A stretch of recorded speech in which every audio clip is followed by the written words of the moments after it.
Buen día, bienvenidos a Taitito. Mucho hemos escuchado algo de Fidel Torres Guevara. Es un biólogo piurano muy reconocido, comprometido con el medio ambiente, el desarrollo integral de Piura. Nos conocemos desde hace muchos años y hemos compartido algunas experiencias, algunas actividades en algún momento.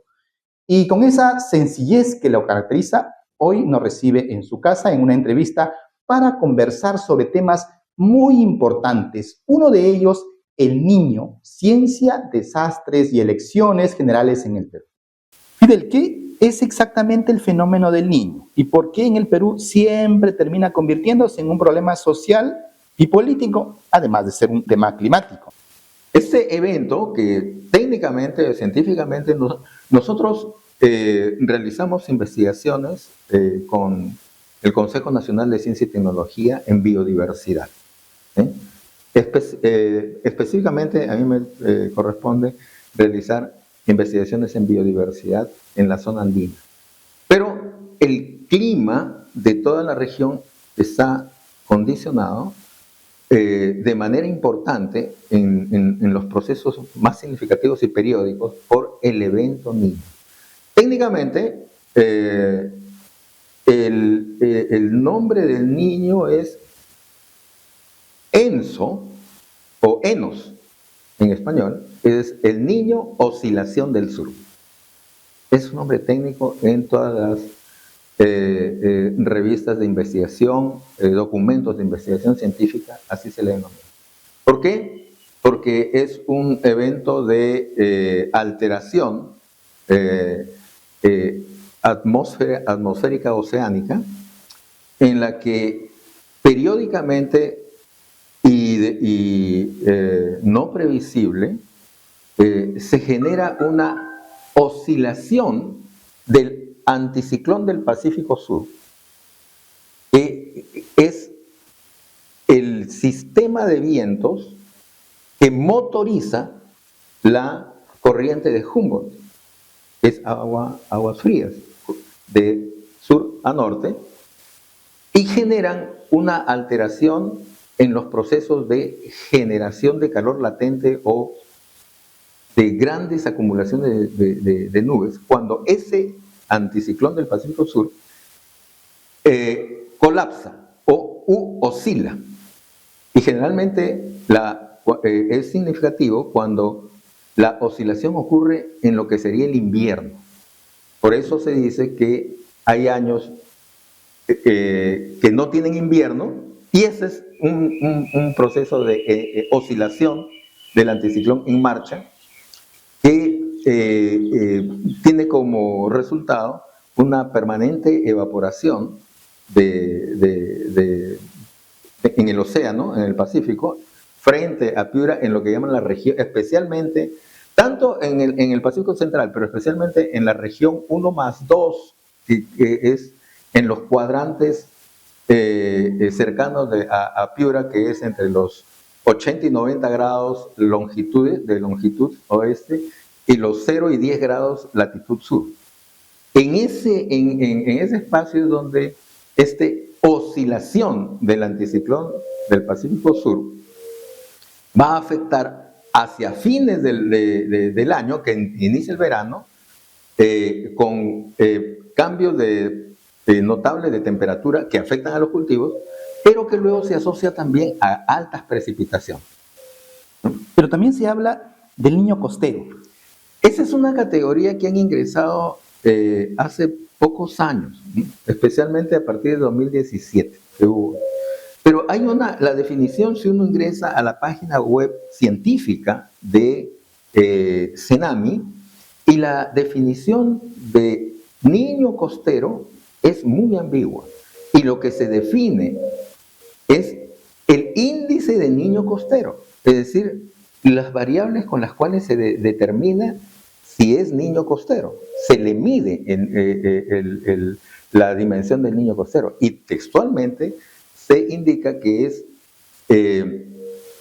una media temporal de temperaturas que tienen una anomalía, o mejor dicho, una elevación por encima de lo normal durante 3 meses. Es decir, hay que esperar 3 meses para determinar si efectivamente era niño costero, según la definición que se encuentra en la página web científica de CENAMI. Entonces es un concepto que no colabora mucho para entender el proceso. Pero a la luz de las evidencias, desde 1997-98, a la fecha del 26, de 2026, es que en el 2017, el niño costero de aquel no fue detectado en ningún momento. Es decir, al terminar el año 2016, las temperaturas del mar eran más frías que el año anterior. Es más, en el mes de enero del 2017 había sido declarado en sequía. Y de pronto, una gran lluvia torrencial que generó un caudal en los ríos de 3.500 metros cúbicos por segundo, un volumen de lluvias total de 750 milímetros, y que eso, siendo 1.000 metros cúbicos por segundo menos que en el 98, inundó la ciudad. Pero el tema es que no fue predecible. No hubo un momento en que los sistemas de seguimiento del niño lo detectaran. Ahora estamos teniendo precipitaciones, muchos piuranos preocupados, ¿qué va a pasar, no? ¿Qué nos dice la ciencia, tú que estás metido en el tema, que investigas, sobre las probabilidades de nuevos eventos del niño en los próximos años? Nuevamente, después del 17, se pusieron en marcha inclusive modelos matemáticos de predicción del niño y que lanzaron alertas que no dieron resultados. Luego viene el 2023 y hubo un nuevo evento de lluvias intensas que nuevamente encontró por sorpresa a las entidades de investigación y que nuevamente le pusieron el título de niño costero y que se le asoció un evento que le dijeron ciclón Yaku o ciclón Yaku. Y en la definición científica de CENAMI dice es un ciclón no organizado, por lo tanto no es un ciclón. Y fue, en términos políticos, fue utilizado casi durante todo el año como si hubiera sido el evento que desarticuló toda la economía, cuando el evento duró 10 días. Y eso está descrito en los sistemas, en los documentos científicos de CENAMI. Tiene una intencionalidad, un objetivo. Eso es lo que genera la duda en la opinión, porque por un lado hay un discurso de grandes alarmas o de asignación a un evento como la causa de los desastres, y por otro lado hay una cautela muy específica en los documentos oficiales de estas entidades de investigación. Ahora, se genera un mensaje de que el desastre es por el fenómeno natural, y no es así. Y lo que ha quedado también demostrado, o sea, durante 22 años ya, es que resulta ser un evento no predecible. Porque en el 2023 se declaró un niño de enorme magnitud, si todos lo recordamos, ¿no? Que se le fomentó como un niño tanto o más violento que el del 97-98.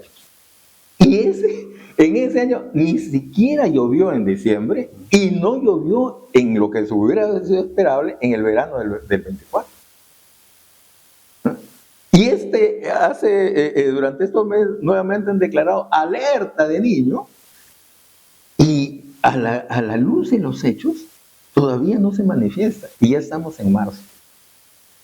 Entonces, al adquirir ese nivel de incertidumbre, que las entidades científicas no pueden encontrar un patrón definido para poder predecirlo, a la luz de los hechos, ya no en discusiones académicas, adquiere un carácter tan impredecible como un sismo. Entonces, las sociedades que enfrentan ese tipo de eventos que no pueden ser predecibles. O sea, Japón no puede predecir un sismo. Chile no puede predecir un sismo. Lo que hacen es vivir día a día con la capacidad de prevención y reacción inmediata a la ocurrencia de ese. De tal manera que cuando ocurre un sismo de 7.8 o 7.5 en Chile, no hay una noticia de gran desastre, porque toda la normativa, institucionalidad ya está dispuesta para resistir a aquello. Pero aquí, no. En tu opinión, Fidel, ¿el Perú ha aprendido realmente de los desastres provocados por el Niño o seguimos repitiendo los mismos errores? ¿Qué está pasando? La situación de incertidumbre, alarma y angustia que se genera casi todos los veranos ahora, cuando empiezan las lluvias intensas, unos años más que otros, lo que queda totalmente verificado es que el golpe principal y las destrucciones básicamente son en la costa peruana. Y lo que se verifica es que todas las cuencas están fuera de control. Hace 50 años se institucionalizó, se normalizó que la planificación económica productiva en la costa y a nivel de todo el país se tenía que realizar bajo el enfoque de gestión integral de cuencas. Ha pasado medio siglo y eso no se ha implementado.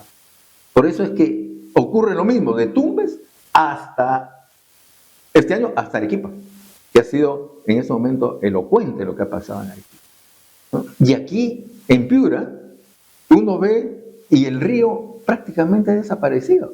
Es decir, está no solamente colmatado, es medio bosque, con obstáculos herbáceos y arbóreos, como si fuera un bosque dentro de... Con una poca lluvia ya se inunda. En 1998, en 97-98, por el río pasaron 4.500 metros cúbicos por segundo. Y la ciudad no se inundó, porque el río tenía una profundidad suficiente para soportar. En 2017, con 3.500 metros cúbicos por segundo, la ciudad se inundó. Menos agua. 1.000 metros menos. En 2023, la alerta de inundación era de 2.000 metros. Y por suerte, porque no llovió en la sierra, como se esperaba, pasaron 1.900 metros cúbicos por segundo y estuvimos al borde de una inundación con 1.500 metros cúbicos menos. Y si en este momento pasaran 1.000, nos inundamos, porque el río está totalmente conectado y lleno de lo que llaman los técnicos de rugosidades, es decir, todo tipo de obstáculos. Y los más notorios son obstáculos vegetales que hacen prácticamente el río que no tenga casi ninguna capacidad de soportar caudales. Entonces, se ha generado una condición en que existen una red de instituciones llamadas a implementar planificaciones, y especialmente lo que fue la reconstrucción con cambio, bajo el enfoque de gestión de riesgo que no se ha ejecutado. Es decir, si se tenía que reconstruir Piura y reducir su vulnerabilidad a un nuevo desastre, el enfoque principal era de gestión de riesgo, y la columna vertebral de la gestión de riesgo en el caso de Piura, en la cuenca del río Piura, es el control de las avenidas del caudal del río para que pueda salir al mar y no supere su capacidad hidráulica. Pero en ese momento, después de 9 años, no lo han hecho. Entonces, y eso está como una plantilla a nivel de toda la costa peruana. Y es un tema porque hay épocas también en que nos quejamos de la sequía. que no hay agua, que el agua con las justas llega a gotas en los domicilios, inclusive en Piura, ¿no? Que falta agua. Entonces, si bien hay abundancia de agua en una temporada y en otra temporada no tenemos agua. Claro, en este momento, en la historia, en la historia cercana, si tomamos medio siglo, las alarmas principales se han generado por la sobreabundancia de agua. Y frente a la escasez, más allá de medio siglo, fueron los grandes proyectos de los sistemas controlados o regulados de agua, que fueron los reservorios de Poecho y San Lorenzo. Pero necesitan un nuevo desarrollo y también un nuevo enfoque de dónde están las mejores oportunidades de suministro de agua, tanto de lo que pueden ser sistemas de apoyo a los que existen ahora, que por ejemplo en San Lorenzo, o en el caso de cómo liberar a Poechos. El otro tema es del agua subterránea, porque el agua subterránea es una realidad que es usada por las grandes empresas. Las grandes empresas de agroindustria utilizan agua subterránea, porque debajo de Piura se encuentra lo que llaman la formación Zapayal. Es un enorme depósito de agua que es alimentado por todo el drenaje hídrico que viene de la zona andina de Piura, que todos los años llueve, solo que cuando hay un evento niño, hay un acoplamiento entre las masas de nube propias del verano de los Andes de Piura con las masas de nube que vienen del Pacífico. Entonces se incrementan las precipitaciones, aumentan los caudales y se genera... Y se habla de nuevos reservorios. ¿Crees que eso ayudaría en parte en época de sequía? En la medida que se enfoque la gestión integral de cuencas, se puede examinar la verdadera disponibilidad de agua. ¿Sí? Porque lo que se necesita es que se tenga un verdadero balance del potencial hídrico de las cuencas. A partir de ese balance se puede establecer cuáles pueden ser las alternativas y las combinaciones de alternativas. Pero cuando se dice que hay que hacer represas cuando viene un fenómeno del Niño, es un enfoque incorrecto. ¿Por qué? Porque nadie planifica con la incertidumbre. Ningún agricultor va a planificar con algo que no se sabe si va a suceder. Porque en ese momento se pueden tener disponibilidad de agua. Pero en ese momento se ha declarado fenómeno del Niño, de un gran niño, está lloviendo. Y si estuvieran las represas, el agricultor compraría semillas, compraría ganado, y no está lloviendo en la dimensión que significaría llenar esos reservorios.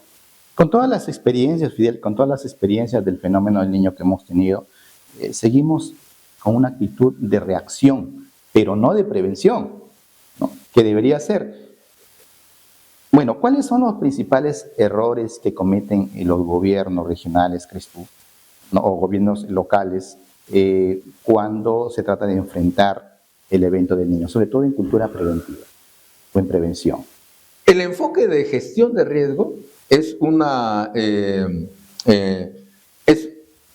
sistema de planificación que tiene por finalidad o que busca anticipar, prevenir, reducir y controlar los riesgos y amenazas de un evento que puede generar destrozos. En este momento, el principal factor y que ha sido motivo de la creación de la Autoridad de la Reconstrucción con Cambios y luego de la ANIN es que este enfoque no es asumido. ni en términos estructurales ni en términos funcionales. ¿A qué me refiero con términos estructurales? A que si uno va a los gobiernos regionales y ve, ¿dónde están las oficinas de gestión de riesgos? No existen. ¿Dónde están el personal especializado de gestión de riesgos? No existe. ¿Dónde están los planes de implementación y de monitoreo? No existe. Entonces, es una norma expresada, manifestada, hecha inclusive ley, pero no implementada. Y esto se ha convertido en una política de Estado no atenderlo, porque entre el 98 y el 2026 han transcurrido 4 gobiernos nacionales, 5 gobiernos regionales, todos han sido diferentes con un solo resultado: cero gestión de riesgos, y con otro resultado común a todos ellos, que han incrementado la vulnerabilidad de la sociedad piurana, del entorno de las cuencas, tanto de Chira como del Piura. Justamente estamos en un año de elecciones generales, elecciones regionales y municipales. ¿Por qué el fenómeno del Niño debería ser un tema central en la política nacional? Significa abordar el fenómeno del Niño, como lo has conversado o lo has comentado anteriormente también, un momento de sobreoferta o sobreabundancia de agua y momentos de escasez importante de agua, que significa nuevamente cómo gobernar el sistema hidrológico de Piura. ¿Cuáles son las estrategias y acciones económicas, sociales, organizativas, para poner en marcha un sistema integrado de control de cuencas? La experiencia que ha vivido Piura es que los diferentes gobiernos regionales y nacionales no lo han considerado como una prioridad. Pero eso sustentado en que hay una ciudadanía que no logra interiorizar que es una demanda urgente para poder controlar su destino, para poder planificar su destino, ¿no? Y eso está asociado a que la ciudadanía no logra comprender y transformar en una demanda organizada la gestión de riesgos como criterio fundamental de la planificación del desarrollo en las políticas regionales, provinciales, distritales de la región. Y la pregunta es, ¿pero por qué? Porque también hay una intencionalidad de Estado generar desinformación en la población, desde los niveles educativos hasta los niveles difusivos. De tal manera que una situación de desastre se lo aplican o lo asignan a las lluvias y no a la institucionalidad establecida para evitar aquello. La conclusión a la fecha es que existe una institucionalidad que fomenta el desastre, no que prevé el desastre.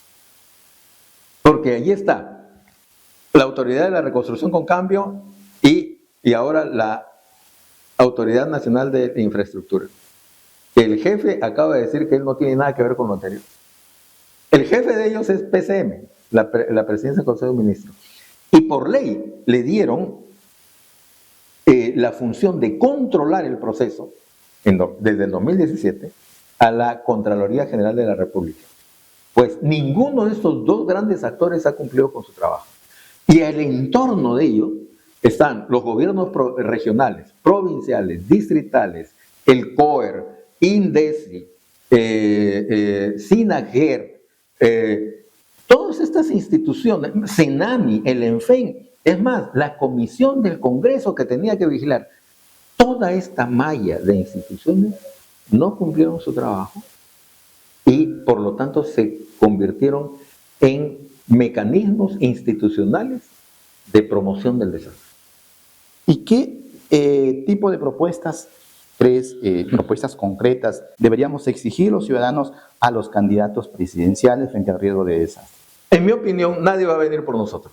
En mi opinión, nadie nos va a ofrecer, o sea, ya, si en 3 décadas, o en casi 3 décadas, no han brindado lo que deberían, es difícil que alguien que no seamos nosotros mismos lo logremos. ¿Qué significa eso?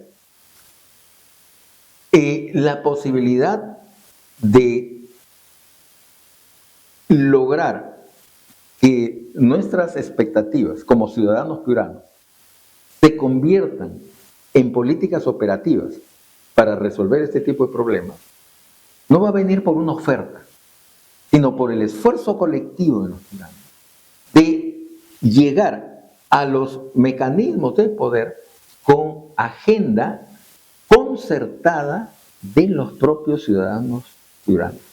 Pero y eso significa organizaciones. Y justamente has tocado un tema importante. Los piuranos siempre nos hacen ver como que somos dejados, que el sur es más fuerte, que el sur se levanta, pero Piura no, Piura está ahí inactivo. Es un estigma que se le ha impuesto convenientemente a Piura, porque Piura es un referente nacional e internacional de lo que, del poder que significa la organización social para controlar su propio destino. Los ejemplos han sido, uno, Tambo Grande, hace 26 años, con el tema minero. Con el tema minero, donde en un distrito agrícola, agroexportador, iban a implantar un sistema de extracción de minerales de oro a tajo abierto junto al río Piura, y la sociedad de Tambo Grande, de manera organizada, logró detener ese proceso con todos los mecanismos legales, ciudadanos, y que aquello que en ese momento fue un delito, años después se ha convertido en una ley, es la consulta.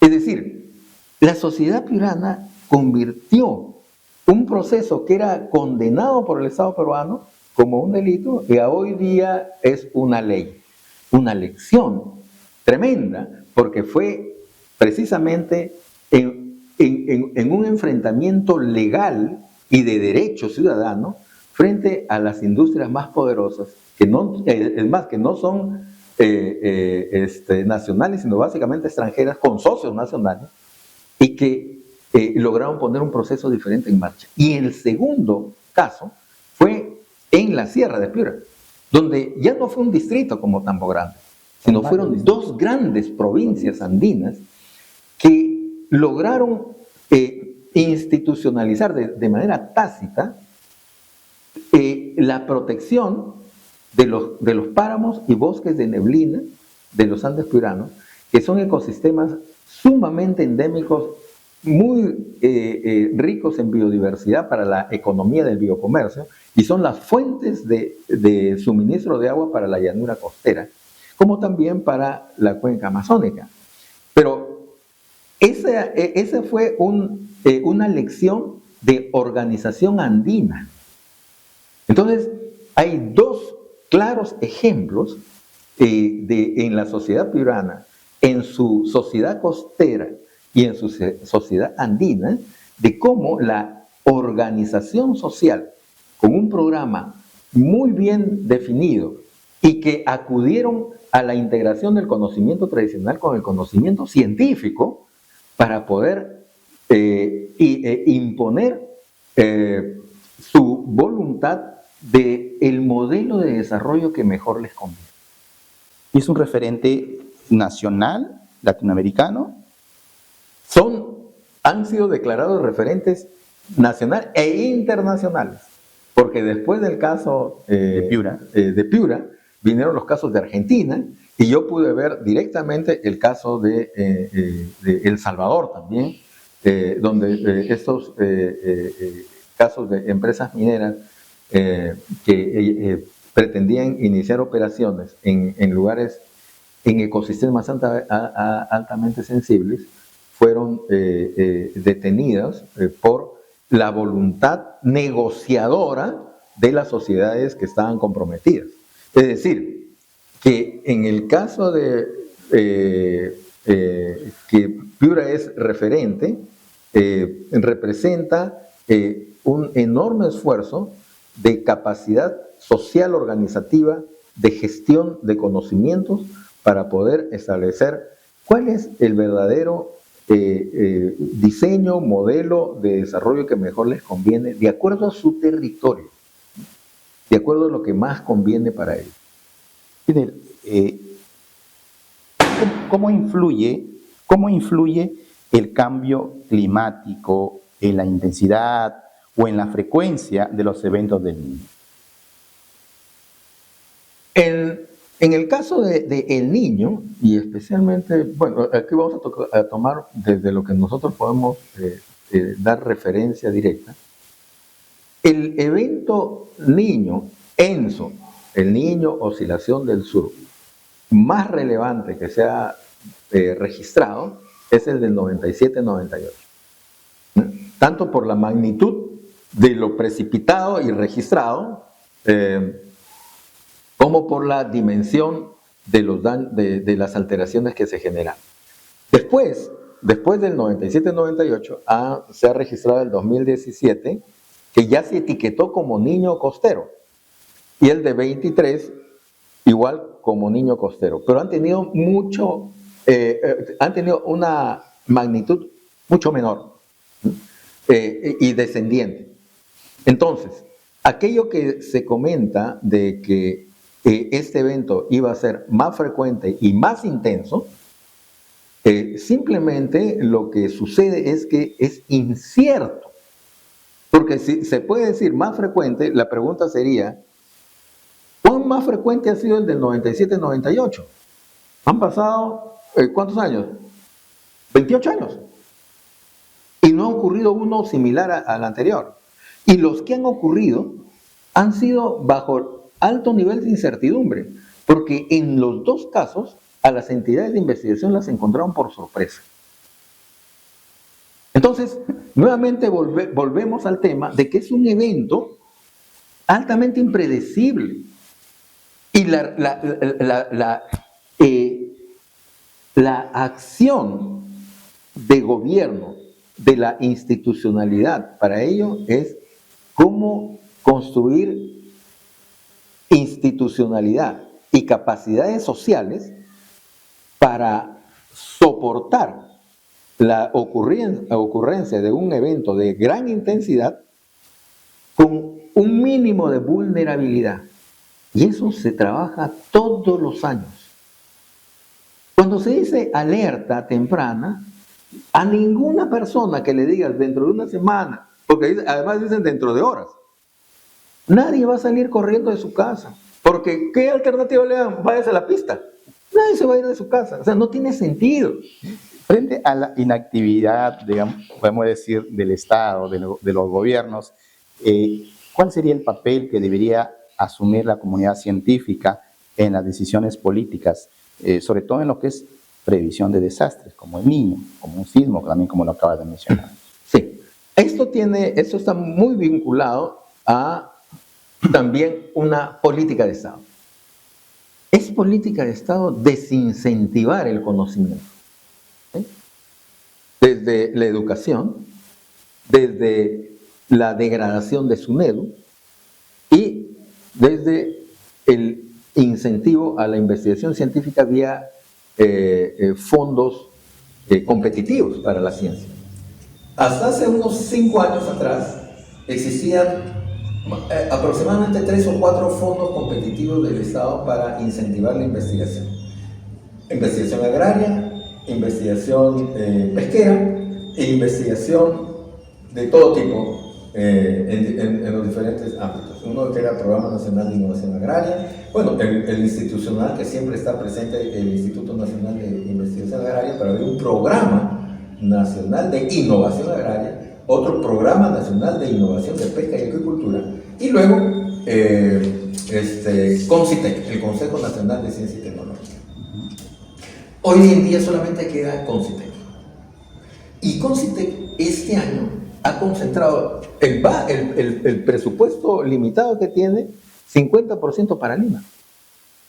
Y el otro restante para el resto del país. Entonces, no existe la política de incentivar el conocimiento para generar posibilidades de ejercicio ciudadano. ¿A qué me refiero? A que para poder generar nuevos procesos del tema que estamos tratando, ¿no? De gestión integral de cuencas con el enfoque de gestión de riesgo de desastre, se necesita un conocimiento, se necesita un saber, ¿sí? Ese saber permite decidir, ¿sí? Entonces, cada 5 años tenemos cada uno de los ciudadanos tenemos un poder, ¿sí? Pero para ejercer ese poder uno necesita saber, ¿no? Tenemos presencia para ejercitar poder cada 5 años. Pero cuando uno no sabe, la presencia es igual que la ausencia. Porque no sabe. La gestión integral de cuencas o la gestión de riesgo de desastre para planificación de las mejores rutas tecnológicas, de cómo manejar el sistema hídrico cuando hay abundancia, cuando hay déficit, necesita un conocimiento de que el ciudadano requiere de un conocimiento básico calificado, ¿sí? Para no solamente registrarse o actuar como participación ciudadana, sino como responsabilidad ciudadana. ¿Y crees que por eso es que muchas veces el conocimiento científico no logra traducirse en políticas públicas realmente eficaces? Es que este desincentivo al conocimiento también lo llaman la ignorancia fabricada o la ignorancia inducida, que hace que por diferentes mecanismos, ¿no?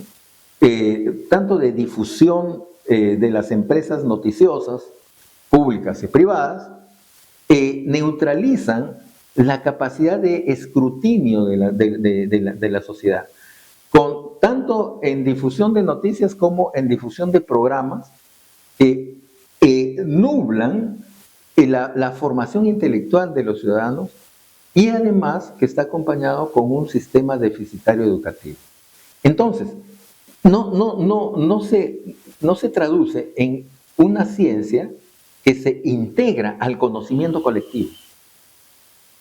Para que no se trata de que un ciudadano se convierta en ingeniero hidráulico para poder opinar sobre una obra de riego, sino tener una dotación mínima de conocimientos de lo que debe haber un río y además saber demandar asesoría sobre el tema y tener una opinión calificada, colectiva, de intelectuales que también se integren a ese proceso y por lo tanto logren llegar con esa opinión a lo que todo el mundo sabe, los sistemas de gobernanza.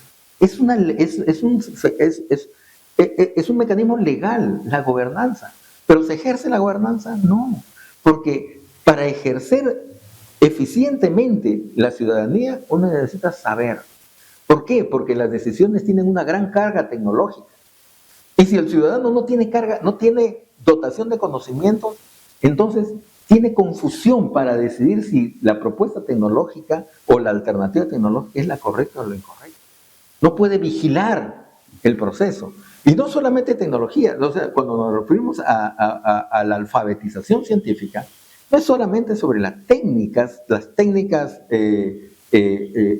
operativas, sino también al conocimiento jurídico, al conocimiento legal, que le permite al ciudadano identificar sus derechos, porque cuando no los identifica, no los ejerce.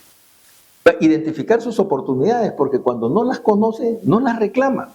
Y es un ejemplo la doctora Elsa Fun ha sido una pionera en el tema de la ley de la agricultura familiar. Pero uno va al campo y pregunta, ¿usted conoce a un agricultor, la ley de la agricultura familiar? ¿Qué es No eso? la conozco. Entonces, claro, no se obtiene lo que no se solicita. No se consigue lo que no se reclama, porque no se conoce. Y eso se encarga muy bien el Estado, para ocultar una información de un derecho.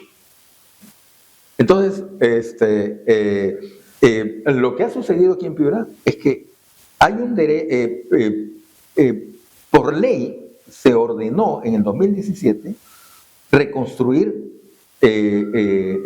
la cuenca de Piura con un plazo de 3 años, bajo el enfoque de gestión de riesgo. Han transcurrido 9 y no han cumplido. Y era una ley con reglamento, presupuesto, funcionarios que cobraron sueldo y que han gastado 5.000 millones de soles. Y el riesgo no solamente no se redujo, sino se ha incrementado. Eso se convierte en lo que se llama un ilícito administrativo. Y ese ilícito, cuando involucra la pérdida de vidas por dengue, por inundación, la pérdida de bienes, propiedades, trabajo y salud, se convierte ya en un delito.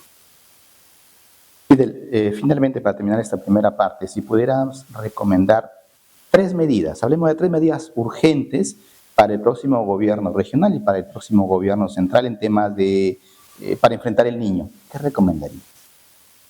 Uno, que a nivel tanto del Ministerio de Economía y Finanzas, de la Presidenta del Consejo de Ministros y el mecanismo que emplee para su implementación, porque en ese momento ANIN ha tomado distancia, la ejecución inmediata, para el caso de inmediata, del plan de control de inundaciones del río Piura y del plan maestro de drenaje, que ya está entregado desde el 2022. La entidad tiene que estar muy bien definida con todas sus funciones y la Contraloría debe generar una vinculación íntima con las organizaciones ciudadanas de Piura en los diferentes localidades afectadas, que no son pocas, de la cuenca del Piura, ¿no?